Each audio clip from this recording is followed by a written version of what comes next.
Welcome to I news. అంతర్జాతీయ రాజకీయాల్లో పెను సంచలనం. అమెరికా అధ్యక్షుడు డొనాల్డ్ ట్రంప్ హత్యకు ఇరాన్ లో ఒక భారీ క్యాంపెయిన్ మొదలైంది.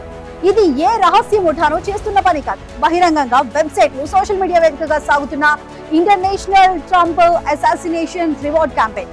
ట్రంప్ ను ఖతం చేసిన వారికి భారీ రివార్డ్ ఇస్తామంటూ లక్షలాది మంది ప్రజల నుండి నిధులు సేకరిస్తున్నారు. ఇప్పటికే కోట్లాది డాలర్లు పోగుపడినట్లు వార్తలు వస్తున్నాయి.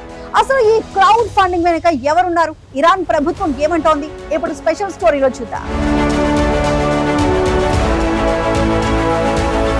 అమెరికా అధ్యక్షుడు డొనాల్డ్ ట్రంప్ ఇరాన్ మధ్య వైరం ఇప్పుడు వ్యక్తిగత స్థాయికి చేరింది.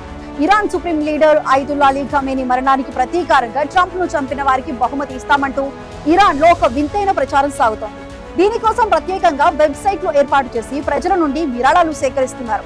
ఇప్పటి వరకు సుమారు 2.9 లక్షల మంది తమ మద్దతు తెలుపగా దాదాపు $25 మిలియన్ అంటే సుమారు 200 కోట్లకు పైగా రూపాయల నిధులు వాగ్దానం చేయబడినట్లు సమాచారం. ఈ క్యాంపెయిన్ కేవలం ఇంటర్నెట్ కే పరిమితం కాలేదు. ఇరాన్ లోని మొబైల్ వినియోగదారులకు ట్రంప్ ను చంపండి, కిల్ ట్రంప్ అంటూ మాస్ SMS సందేశాలు వెల్లువెత్తుతున్నాయి.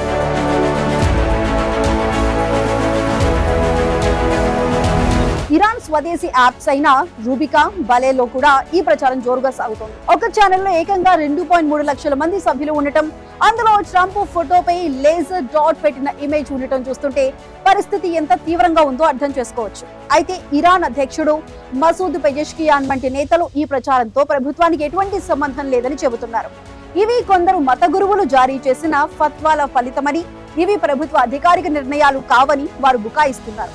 కానీ ప్రభుత్వ అనుబంధ మీడియా సంస్థలు ఈ క్యాంపెయిన్ ను ప్రమోట్ చేయడం అనుమానాలకు తావిస్తోంది. మరోవైపు అమెరికా డిపార్ట్మెంట్ ఆఫ్ జస్టిస్ ఇప్పటికే పాకిస్తాన్ కు చెందిన ఆసిఫ్ మర్చెంట్ వంటి వ్యక్తులు ఇరాన్ తరపున ట్రంప్ హత్యకు కుట్ర పన్నారని ఆరోపించి కేసులు నమోదు చేసింది. యుద్ధం అంచున ఉన్న రెండు దేశాల మధ్య ఈ రివార్డ్ క్యాంపెయిన్ మరిన్ని మంటలు పుట్టిస్తోందని ప్రపంచ దేశాలు ఆందోళన చెందుతున్నాయి.